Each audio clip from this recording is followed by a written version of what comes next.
people from countries all over the world, not just South America. They're coming in from all over the world, David, all over the world. And crime rates are down all over the world because of it. But let me just one of those, David, one of those people are going to be prosecuted. One of the people that burned down Minneapolis is going to be prosecuted. Or in Seattle, they went into Seattle. They took over a big percentage of the city of Seattle. One of those people are going to be prosecuted. But let me just ask you. You might ask her that question. You were the president. You were watching it unfold on television. It's a very simple question as we move forward toward another election. Is there anything you regret about what you did on that day? Yes or no? I had nothing to do with that other than they asked me to make a speech. I showed up for a speech. I said, I think it's going to be big. I went to Nancy Pelosi and the mayor of Washington, D.C., and the mayor put it back in writing, as you know. I said, you know, this is going to be a very big rally or whatever you want to call it. And again, it wasn't done by me. It was done by others. I said, I'd like to give you 10,000 National Guard or soldiers. They rejected me. Nancy Pelosi rejected me. It was just 2 weeks ago, her daughter has a tape of her saying she is fully responsible for what happened. They want to get rid of that tape. It would have never happened if Nancy Pelosi and the mayor of Washington did their jobs. I wasn't responsible for security. Nancy Pelosi was responsible. She didn't do her job. The question was about you as president, not about former Speaker Pelosi. But I do want Vice President Harris to respond here.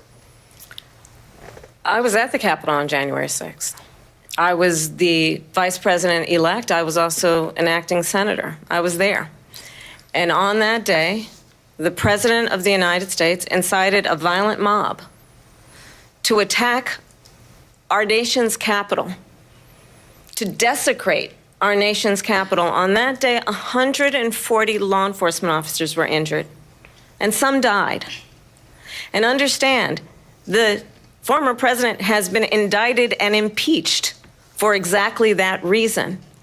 But this is not an isolated situation. Let's remember Charlottesville, where there was a mob of people carrying tiki torches, spewing anti-Semitic hate. And what did the president then at the time say? There were fine people on each side. Let's remember that when it came to the Proud Boys, a militia, the president said, the former president said, stand back and stand by. So for everyone watching who remembers what January 6th was, I say, we don't have to go back. Let's not go back. We're not going back. It's time to turn the page. And if that was a bridge too far for you, well, there is a place in our campaign for you to stand for country, to stand for our democracy, to stand for rule of law, and to end the chaos, and to end the approach that is about attacking the foundations of our democracy because you don't like the outcome. And be clear on that point. Donald Trump, the candidate, has said in this election there will be a bloodbath if this and the outcome of this election is not to his liking. Let's turn the page on this. Let's not go back. Let's chart a course for the future and not go backwards to the past. Let me just follow up here. It was a different term, and it was a term that related to energy because they have destroyed our energy business. That was where bloodbath was. Also, on Charlottesville, that story has been, as you would say, debunked.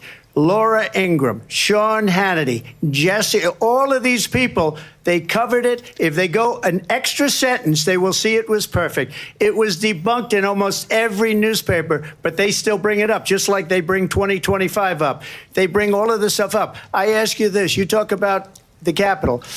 Why are we allowing these millions of people to come through on the southern border? How come she's not doing anything? And I'll tell you what I would do, and I would be very proud to do it.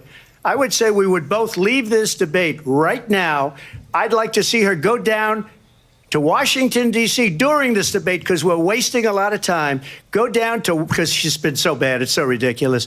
Go down to Washington, D.C. and let her sign a bill to close up the border because they have the right to do it. They don't need bills. They have the right to do it. The President of the United States, you'll get him out of bed. You'll wake him up at 4 o'clock in the afternoon. You'll say, come on down to the office. Let's sign a bill.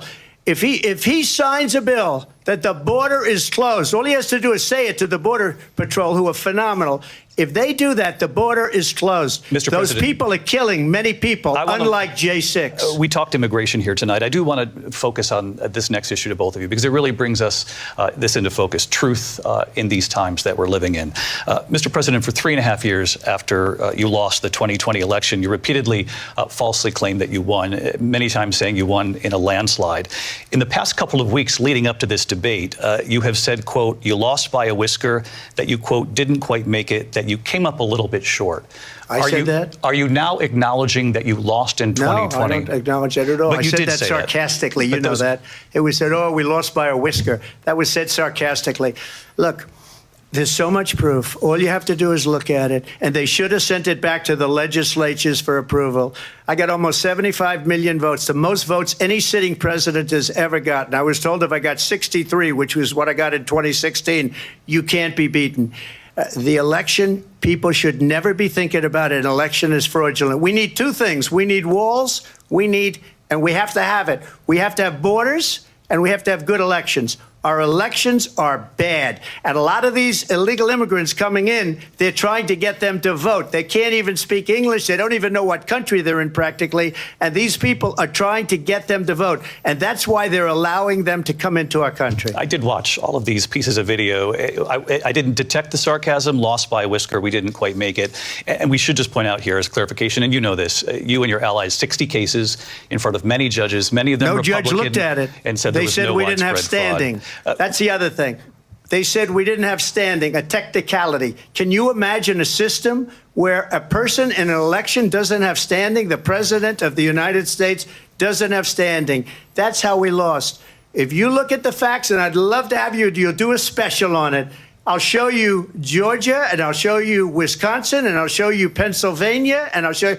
We have so many facts and statistics, but you know what? That doesn't matter because we have to solve the problem that we have right now. That's old news. And the problem that we have right now is we have a nation in decline, and they have put it into decline. We have a nation that is dying, David. Mr. President, thank you. Vice President Harris.